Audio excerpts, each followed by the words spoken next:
come back to it.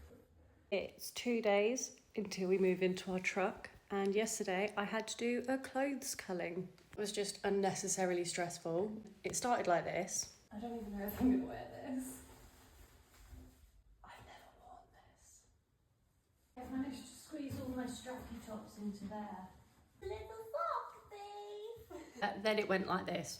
Oh, I say thank you, Delilah, for bringing me a pilot. I'm gonna fly away now to hell.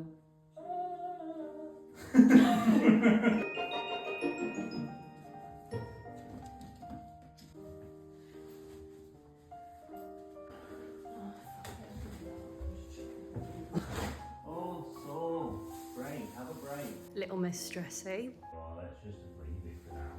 Come back to it. Okay. Just come back to it. And after all that, trying to stuff it into a bag, let me show you how it's ended up.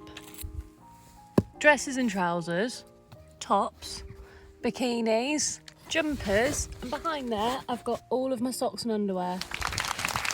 Was it really that hard? Yes, it was.